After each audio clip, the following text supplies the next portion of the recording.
Oke guys, selamat siang. Kembali lagi dengan saya Popo Charlie. Nah, hari ini saya lagi mau berburu di hutan guys. Saya bersama adik ipar saya. Nah, adik ipar saya di sana kita mau berburu. Jadi berburu sekalian pasang perangkap. Nah, sementara ini saya lagi di bak penampung air Kampung Aiboger. Nah, ini teman-teman, kampungnya tuh yang sana tuh. Ini kampungnya. Jadi kita berdua sama anjing. Jadi adik ipar saya lagi pasang cheese senapan buat pakai berburu. Nah, ini kita berdua sekalian pasang perangkap. Oke, nanti teman-teman saksikan perjalanan saya sama adik ipar saya. Lanjut.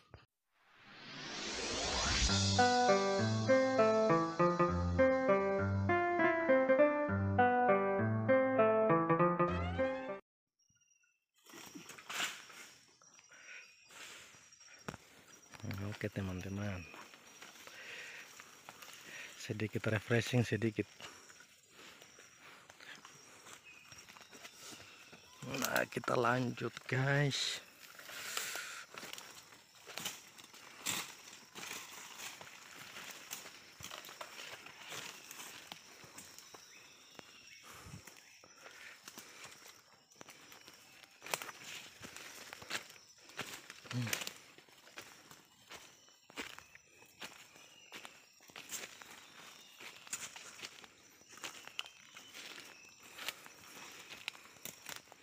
Nah, jadi teman-teman,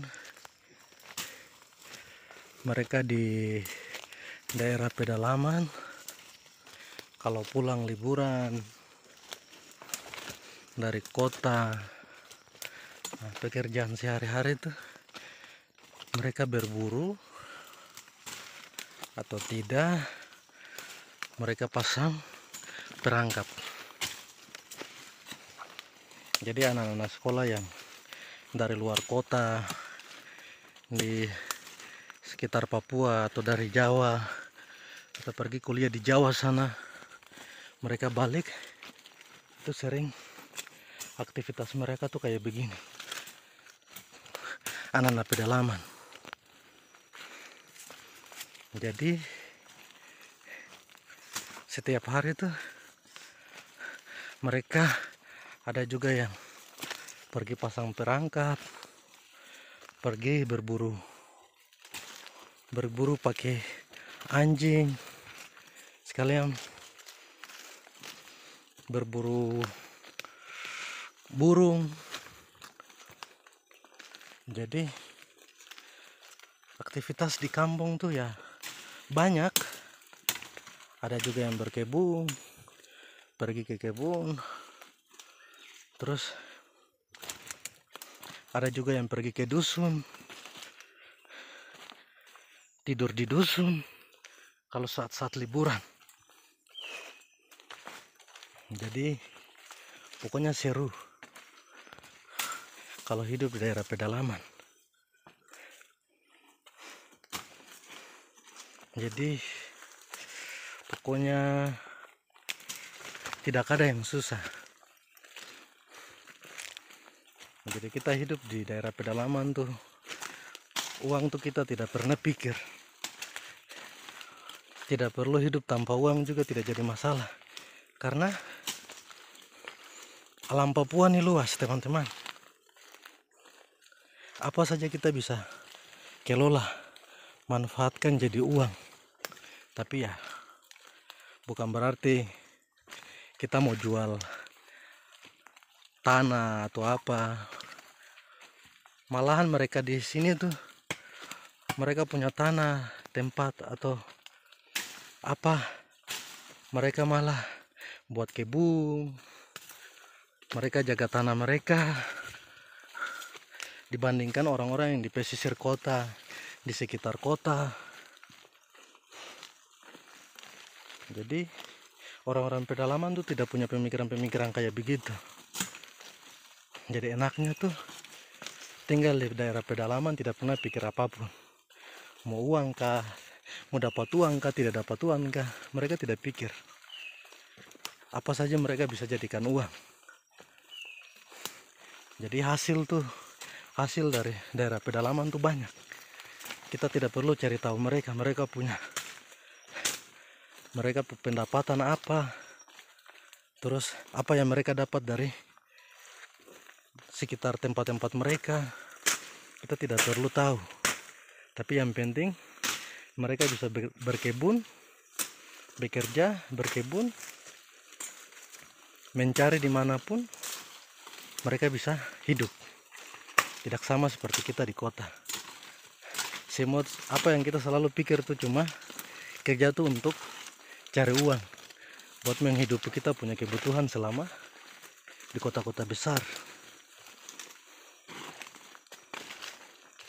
Tidak sama kayak daerah-daerah pedalaman. Nah, saya juga pernah kayak begitu. Saya hidup di daerah Jawa. Saya kerja, selalu yang saya pikir tuh uang. Jadi ya kota-kota besar tuh kalau hidup tanpa uang, ya sudah tahu bagaimana rasanya hidup tanpa uang. Kalau di kota-kota besar 1000 perak pun juga kita tidak pernah pegang, itu kita sudah rasa kayak bagaimana begitu. Perbedaan jauh dengan kita hidup di daerah pedalaman. Ya tidak ada uang, mau dapat uang kah tidak, mereka tidak pernah pikir itu. Jadi kalau hari-hari besar apa itu mereka buat bekerja, misalnya kayak Desember apa-apa, pasti juga mereka kerja samping-sampingan buat ada pegangan sedikit, buat liburan ke kota cuma sebentar, terus mereka balik lagi. Jadi pernah saya di daerah Jawa, pernah hidup di sana, kesulitan uang tuh bagaimana, tidak dapat speser pun juga kayak rasa kesulitan sekali. Kalau daerah pedalaman begini tidak ada pegang uang juga tidak jadi masalah. Kita mau makan apa saja semua ada, hasil dari hutan, hasil dari kebun, semua ada teman-teman. Jadi tidak pernah punya pemikiran sama sekali buat itu. Tapi ya pasti uang pasti kita utamakan, karena pasti buat beli beras, beli gula, kopi. Terus yang diutamakan buat makan sehari-hari itu gula, kopi, garam, miwon. Nah itu yang dibutuhkan. Jadi lanjut yang selanjutnya dari yang itu semua ada. Kebun ada, mau makan ikan ada kali, mau makan sayur ada kebun, tinggal ke sana petik dan ambil, masak dan makan. Nah itu. Terus kita mau ingin makan daging, pergi pasar terangkap. Jadi itu pasang perangkap kecil maupun yang besar semua ada. Kalau yang kecil buat tikus tanah, kalau mau makan yang kayak mereka di sini kalau kita di kota tuh seperti cemilan. Nah itu tikus tanah tuh makanan sehari-hari mereka. Kalau mereka mau pasang perangkap yang besar, nah itu buat rusa, babi, nah itu buat dapat yang besar. Tapi kalau yang perangkap kecil, yang seperti yang di bawah ini, yang adik ipar saya lagi pasang ini kan sehari-hari buat makan. Jadi ini buat perangkapnya tikus tanah. Nah, ini yang perangkap tikus tanah. Ya, kalau perangkap yang babi, rusa itu beda lagi. Jadi ini perangkapnya kecil, tiangnya kecil. Kalau yang perangkap buat babi, rusa itu tuh perangkapnya tuh besar-besar ini tiangnya, kayunya. Nah, seperti di depan saya ini. Jadi itu teman-teman. Jadi di sini tuh kita mau makan apa saja itu bisa saja. Jadi jalan ke hutan juga ada hasil-hasil, maksudnya alam sudah sediakan. Kayak kita ke hutan kalau lapar, kalau haus ada tali, kalau kita lapar ada daun yang bisa dimakan. Jadi semua ada. Jadi kita masuk ke hutan itu tidak perlu cari makanan, semua ada di hutan. Apa saja kita bisa makan dari hasil-hasil tanaman yang ada di dalam hutan liar. Jadi kita di daerah pedalaman tuh ya hidup seperti begini. Kita tidak perlu susah payah mau cari makan kah, minum kah, mau nyasar di hutan kah, salah jalan di hutan kah. Kita tidak perlu takut karena ya sudah terbiasa. Medan-medan kita semua kuasai, jadi tidak perlu khawatir.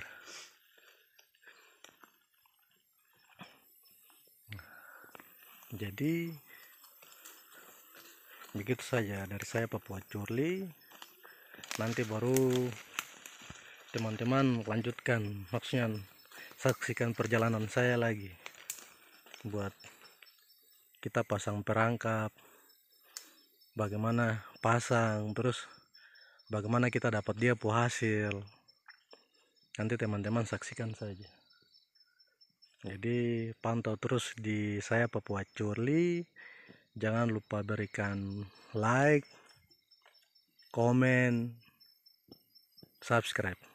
Dan teman-teman juga jangan lupa aktifkan tombol notifikasi biar setiap informasi dari saya, Papua Curly, bisa teman-teman juga bisa dapat bagaimana perjalanan saya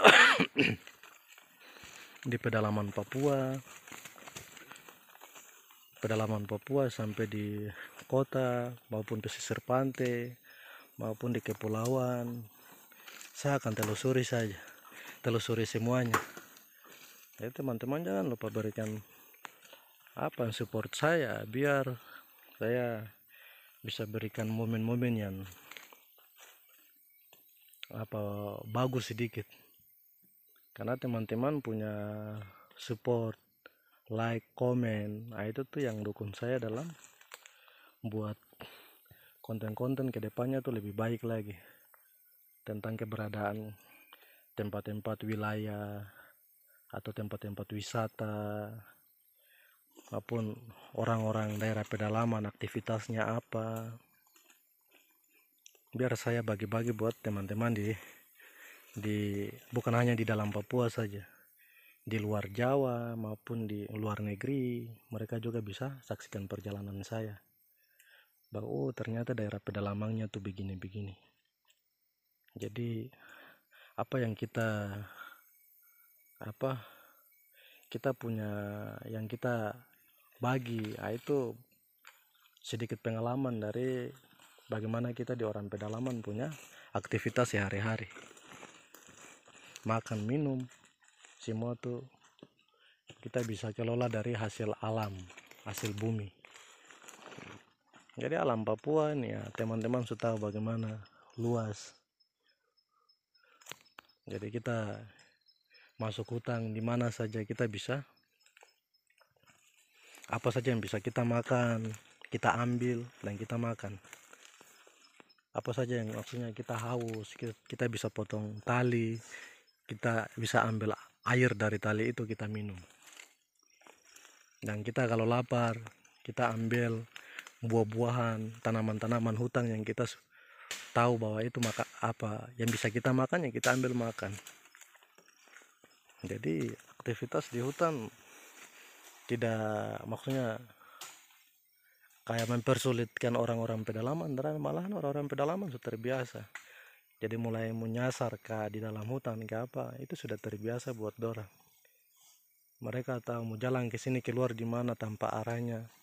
Mereka tidak punya pernah pemikiran kayak begitu. Dan mereka tahu saja, oh jalan ini tembus di sini, jalan ini tembus sini. Padahal ini hutan besar. Kalau kota besar kan kita bisa tahu, oh jalan sini atau tidak. Zaman sekarang kan sudah maju, jadi kita bisa pakai Google Maps di kota besar. Tapi kalau dari daerah pedalaman mungkin tidak ada jaringan, tidak ada apapun. Jadi ya jalan raba-raba saya dalam hutan, tapi ya namanya juga jalan-jalan tikus toh. Jadi maklumin saja.